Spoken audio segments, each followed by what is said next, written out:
Bismillah, elhamdülillah, ve salatu ve selamu ala Resulillah, ve ala alihi ve sahbihi ecma'in, amma ba'd. Alemlerine yoktan bar etip, şuşa alemlerge her doyum özünün rahmetin, nimetin bizlerge birip duruşu, bu dünyanın ham ahiretinin hocası, kıyamet gününün birden bir patşası, Rabbimiz Allah subhanahu ve teala'ga barcha maqtav ve hamdlarimiz bulsun. Ham Allah subhanahu wa ta'ala da şu yerlerge rahmet edip jiberilgen kişilerinin ve hem de peygamberlerinin en yaxşısı Peygamberimiz Muhammed ibn Abdullah sallallahu aleyhi ve sellemge көңіл türünden çıkan salavat şeriflerimiz bulsun. Hem Resulümüz sallallahu aleyhi ve sellem'den şuşu dinni bizge jitkiruşi sahabelerge, tabi'inlarga, zor imamlarımızga, zor galimlerimizge Allah subhanahu wa ta'ala'nın rahmeti ve hem de gafurları bulsun.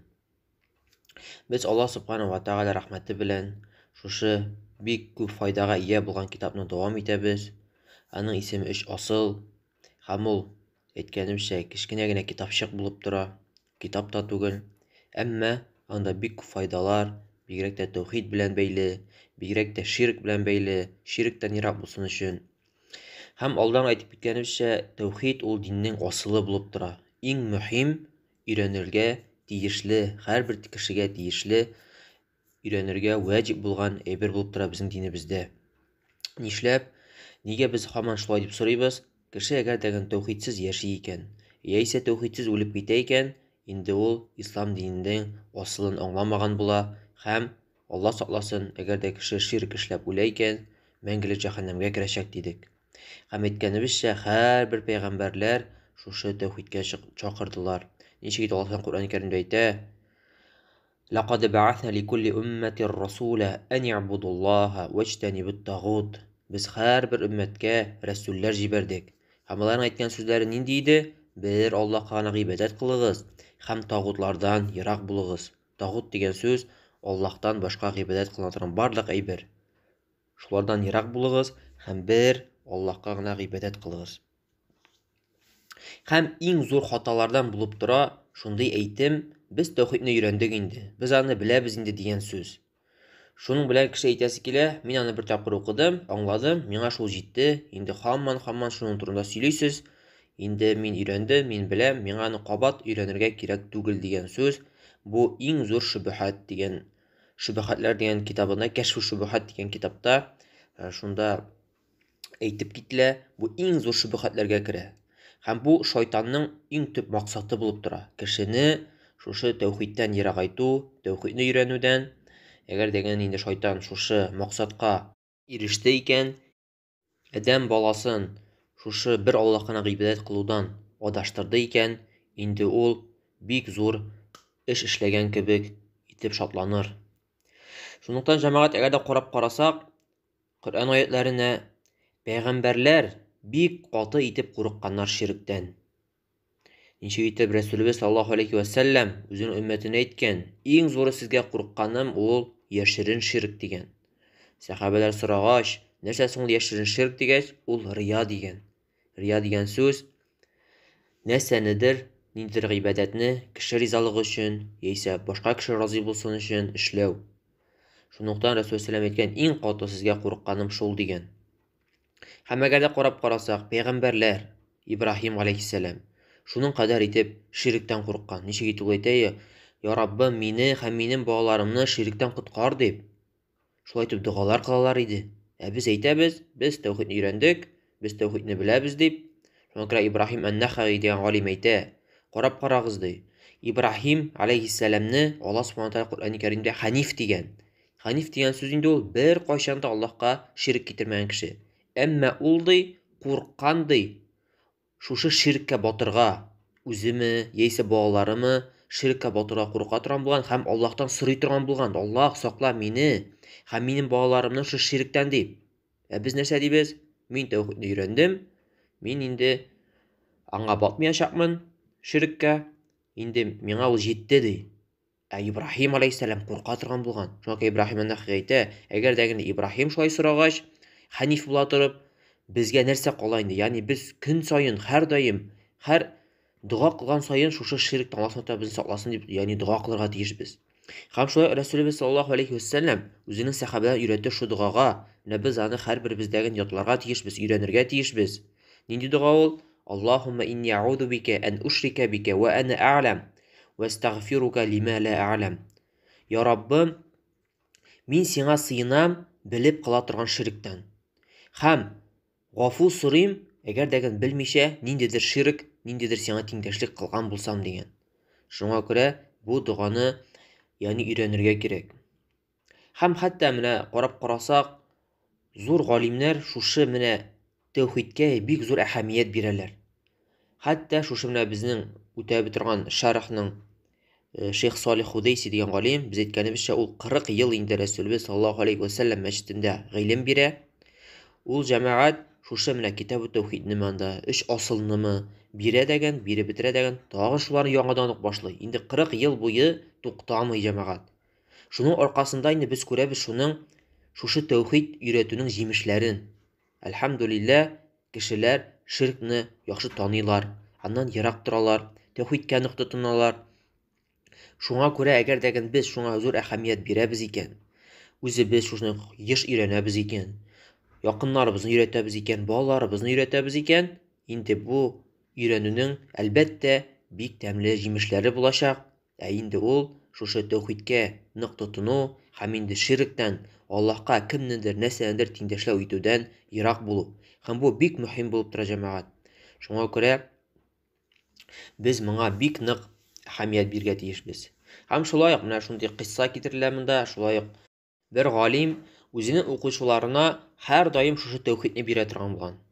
Тәүхидне өйрәнеп кенә бетерәләр, яңадан башлый, һаман яңадан. Инде моның укучылары әзрәк туя башлыйлар. Һәм киләләр дигән шушы, я муаллим, әйдә инде без башка нәрсәләр өйрәник, фикх өйрәник, хадисләр өйрәник, башка тәфсир монда, шундый гыйлемнәргә күбрәк әһәмият бирик. Инде без тәүхидне өйрәндек, инде ничә тапкыр кабатладык инде дип әйткән. Шуннан соң шушы галим әйткән, ярар, мин уйлап карармын дип. Һәм икенче көнне килә дигән, һәм буларга шулай ди. Менә мин бер хәбәр ишеттем ди. Шундый бер өйдә кешеләр яңа өйгә күчкәндә, шундый менә кайбер җирдә гадәтләр бар. Анда әтәшме, тавыкмы, яисә сарыкмы яңа өйгә кер алдыннан шулай суялар.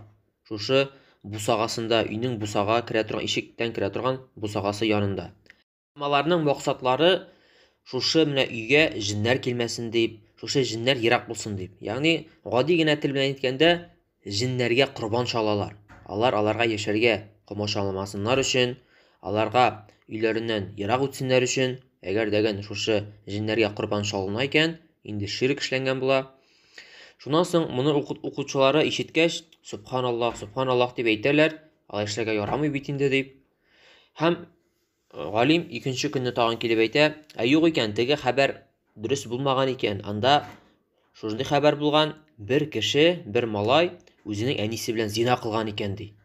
Шуннан соң бөтен укучылары, субханаллаһ, Аллаһу акбар, ничек инде алай булырга мөмкин дип. Ягъни шуның кадәр иттереп, аларның шушы бу гунах эшләү шуның кадәр зур итеп күренгән. Ягъни әйе, бу зур гунах. Бер кеше дигән, акыллы кеше дигән бу гунах түгел дип әйтми. Әмма ләкин беренче очракта Аллаһ субханаһу ва тааляның хакы бузылган. Аллаһка гына тиешле курбан ул җиннәргә багышланып, тапшырылып, тиңдәшләнеп Аллаһка суелган. Без беләбез, курбан ул Аллаһка гына шалынырга тиеш.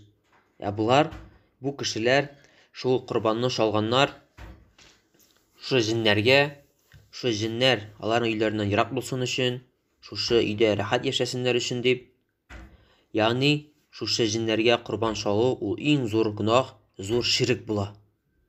Әмма шушы әнисе белән зина кылган кеше инде ул зур гунах кылган була, әмма бер ширк белән бер дәрәҗәдә түгел. Ягъни зур ширк ул инде аның бик зур гунахы, һәм әгәр дә кеше шул акыйдада үлә икән, ширк белән үлеп китә икән, Аллаһ сакласын, мәңгелек җәһәннәмдә булачак. Шуңа күрә Аллаһ Субханаһу Тааля безне сакласын, шушы безгә ныклык бирсен, сабырлык бирсен.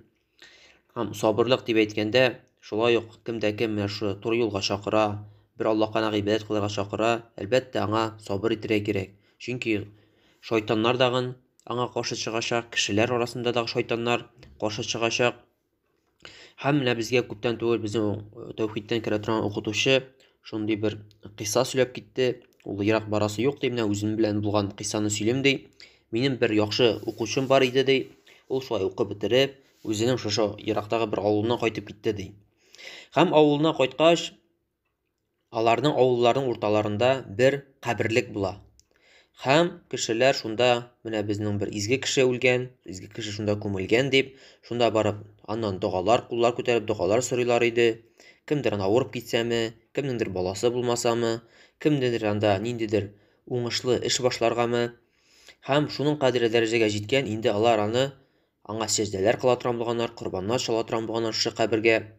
Һәм бу егет килеп буларга һәр вакытта дәгъват кыла торган булган. Сезнең бу кылган эшегез дөрес түгел. Бер Аллаһтан гына сорарга кирәк. Бер Аллаһка гына корбан чалырга кирәк. Бер Аллаһка гына сәҗдә кылырга кирәк. Бер Аллаһтан гына сорарга кирәк балалар. Бер Аллаһтан гына сорарга кирәк кияүгә чыгуларны. Бер Аллаһтан гына сорарга кирәк терелүне, дип шулай итеп һәр вакыт аларга шушы дәгъватын, тәүхидкә дәгъватны җиткерә торган булган. Әмма кешеләр нәрсә дигән торган булганнар? Юк, безнең бу әби-бабалар дине, безнең әби-бабалар шулай итеп гыйбадәт кылалар иде. Без моны ташламыйбыз дип, һәм кисәтә торган булалар шушы егетне. Син булай күп сөйләп йөрмә. Шушы менә кабердәге изге кеше шушы синең әйткәнеңне ишетсә, сиңа үзеңә дәгән ниндидер бер куркыныч әйберләр җибәрергә мөмкин дип, куркыныч сынаулар дип. Ягъни хәтта инде бу тәүхид ар-рубубиядә эшләнгән ширк. Ягъни без беләбез, шу авырлыкларны, җиңеллекләрне җибәрә фақат бер Аллаһ. Алар уйлый торган булганнар, шушы менә изгедә ятучы кабердәге кеше инде сиңа ниндидер сынаулар җибәрергә мөмкин, син беләсе нәрсә сөйләп йөрмә дип шулай әйтә торган булганнар. Әмма егет әйтә торган булган, юк, сынауны дагын, рәхәтлекне дәгән җибәрүче бер Аллаһ кына. Һәм сез шушы гыйбадәт кыла торган кабердәге кешегез ишетми дәгән, ул берничә дә ишетә алмый. Икенчедән, ишетсә, ул берничек тәгән булыша алмый сезгә, берничек тәгән. Һәм өченчедән, ул күбрәк мохтаҗ сез аңа дуа кылуга, сез аңа мохтаҗ булганга караганда дип аңлаткан. Әмма кешеләр кызганычка каршы тыңламаганнар һәм үзләренең шушы ширкләрен дәвам иткәннәр. Һәм көннәрдән бер көнне шушы егет бик каты итеп авырып китә. Һәм без әйткәнебезчә, шушы авыру Аллаһтан. Шушы сынау Аллаһтан. Аллаһ Subhanahu сынап карый һәрберебезне, һәрбер кешегә сынау киләчәк. Әмма инде авылдагы кешеләр нәрсә дип сөйли башлаганнар? Менә, ишеттегезме? Күрдегезме? Теге егет сөйләп йөри иде бит безнең изге турында. Менә аңа авырлык килде. Менә безнең изгебез турында сөйләп йөрде дәгән, менә аңа безнең изге кабердәге кешебез нинди авырлык сынау китерде аңа. Менә хәзер үлергә мөмкин инде. Һәм хәтта кайберләре аңа килеп, я егет, уйлан. Шушы безнең әби-бабай диненә кайт. Шушы изгедән кире кайтып сора аннан. Гафу сора дип шулай дип әйтә торган булганнар кайберләре. Шуның кадәр итеп кешеләр зур ялгышлыкта булганнар. Әмма егет нәрсә дип әйтә торган булган? Юк дигән. Мин сөйләгән һәрбер сүз дөрес. Ул бер Аллаһтан гыйбадәт кылырга кирәк, бер Аллаһтан гына сорарга кирәк, бер Аллаһка гына сыенырга кирәк, корбан, сәҗдә, барсы да бер Аллаһка гына сарыф ителергә тиеш дип сөйли торган булган. Әмма сезнең шу уйлануыгыз, шушы мин сезнең шушы кабердә яту изге кешегездән курыкмыйм дагын, аңа мин берни әһәмият тә бермим. Менә мин хәзер кулымны күтәреп бер Аллаһтан гына сорыйм. Я Раббым, булыш миңа шушы дәгъват кылырга дип бер Аллаһтан гына сорыйм. Менә үзегез күрерсез дип шулай итеп әйткән. Һәм көннәрдән бер көнне шушы егет дуга сорагач, бик каты яңгыр ява башлаган. Аларның авыллары шундый бер таулырак җирлектә урнашкан булган. Һәм без беләбез, бик күп яңгыр яуса, шушы таулы җирләрдән яңгыр белән бергә җир дә төшә. Җир, шундый теге җир ишелеп төшүе дип тәгән кайбер җирлектә әйтелә. Шундый бик каты яңгыр явып, шушы җир су белән, яңгыр суы белән шу таулардан төшеп, бөтен авылдагы өйләрне юып бетерә. Шушы каберне юып китә. Әмма шушы егетнең өе исән-сау бер нишләмичә тик басып кала. Уйлап карагыз, бөтен авылның өйләре юылып бетә, шушы кабер дә юылып бетә, кеше хәтта кайда икәнен аңы белми. Әмма шушы егетнең өе исән-сау торып кала. Менә җәмәгать, кеше әгәр дәгән Аллаһ Subhanahu wa Ta'ala ихластан шулай дуга сорый икән, ихластан бер тәүхидкә генә чакыра икән. Чөнки ул егет бернинди алардан мал да сорамады. Алардан бернинди дә акча дагын, бернинди вазифа дагын, берниндәген дөнья рәхәте, нигъмәте кирәк түгел иде. Ул аларга чакыра иде, фәкать бер Аллаһка гына гыйбадәт кылыгыз, Аллаһка гына кайтыгыз дип. Һәм менә ахырда без күрәбез, Аллаһ Субханаһу ва Тәгалә нинди зур җиңү бирде, нинди зур ашык аларга күренеш бирде. Шушы, әлхәмдүлилләһ, шушы җирлеккә инде кешеләр аңлап, нинди куркыныч булырга мөмкин кеше ширккә бату дип, кире шушы егеткә кайтып, аннан гыйлем өйрәнеп, шулай торып тәүхидкә кире кайтучы шушы егет сәбәпче булды. Һәм шулай ук безгә дәген, үзебезнең якыннарыбызны дагын.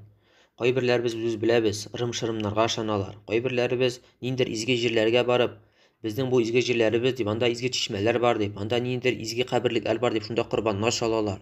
Ниндидер анда таваф кебек итеп, ниндидер баганалар тирәли әйләнәләр, ниндидер агачларга нәрсәдер эләләр. Шулардан булар безнең теләкләрне кабул итә дип, шундай әйберләр әйтәләр. Юк, җәмәгать, шушы бөтен гыйбадәт бер Аллаһка гына сарыф ителергә тиеш, бер Аллаһтан гына соранырга тиеш, һәм бер Аллаһка гына шушы барлык гыйбадәтләребез кылынырга тиеш. Аллаһ Субханаһу ва Тәгалә безнең шушы җирлегебезгә тәүфыйк, һидаят бирсен. Тәүхидкә нык тотынырга, сөннәт белән барып, сөннәт белән яшәргә, гыйбадәт кылырга насыйп әйләсен.